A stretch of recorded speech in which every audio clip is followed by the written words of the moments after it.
ലോകത്തിൽ ഇപ്പോൾ നിർമ്മിത ബുദ്ധി ഒരു തരംഗമാണ്. ആർട്ടിഫിഷ്യൽ ഇൻ്റലിജൻസ് സോഫ്റ്റ്വെയറുകൾ ലോകത്തിൽ എല്ലാ മേഖലകളിലും ഉണ്ട്. വീഡിയോ എഡിറ്റിംഗ് മേഖലയിൽ, സിനിമാ മേഖലയിൽ, വിദ്യാഭ്യാസ മേഖലയിൽ, ശാസ്ത്രീയ മേഖലയിൽ, വെബ്സൈറ്റ് നിർമ്മാണ മേഖലയിൽ, പലയിടത്തുള്ള സോഫ്റ്റ്വെയർ നിർമ്മിക്കുന്ന മേഖലയിലൊക്കെ ആർട്ടിഫിഷ്യൽ ഇൻ്റലിജൻസ് എന്ന വാക്കാണ് ഉപയോഗിക്കുന്നത്. എല്ലാവരും ഇപ്പോൾ പറയുന്നത് ഇനി മുതൽ കമ്പ്യൂട്ടർ പ്രോഗ്രാമേഴ്സിൻ്റെ ആവശ്യമില്ല, ഒരു മാനുഷിക സഹായം ആവശ്യമില്ല.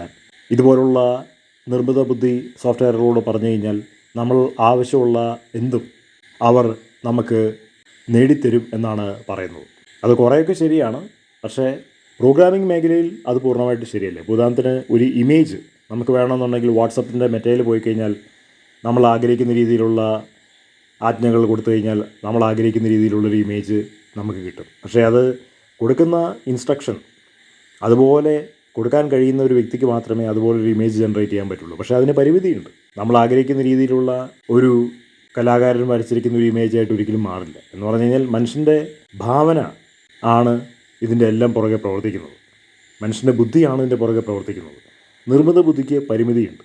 അതുകൊണ്ട് ChatGPTയിലോ മറ്റേതെങ്കിലും തരത്തിലുള്ള ആർട്ടിഫിഷ്യൽ ഇൻ്റലിജൻസ് ബേസ്ഡ് സോഫ്റ്റ്വെയറുകളൊക്കെ നമ്മൾ ഉപയോഗിച്ചിട്ട് എല്ലാം നമുക്കങ്ങ് ചെയ്ത് കളയാൻ. ചിലർ പറയുന്നത് കേട്ടു, സിനിമയുടെ സ്ക്രിപ്റ്റ് അടക്കം നമ്മൾ കഥ എഴുതി കൊടുത്തു കഴിഞ്ഞാൽ ക്രിയേറ്റ് ചെയ്ത് തരുമെന്ന് പറയുന്നത് കേട്ടു. അത് ശുദ്ധ മടയത്തരമാണ്.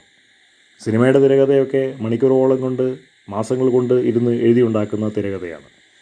അതൊരിക്കലും നമുക്ക് ChatGPTയിലൂടെ കിട്ടില്ല. ഇതുപോലെ വെബ്സൈറ്റ് നിർമ്മാണം, വെബ്സൈറ്റ് ഓൾറെഡി ChatGPT ഇല്ലാതെ, ആർട്ടിഫിഷ്യൽ ഇൻ്റലിജൻസ് ഇല്ലാതെ വിസേർഡുകൾ ഉപയോഗിച്ച് ക്രിയേറ്റ് ചെയ്യുന്നുണ്ട്.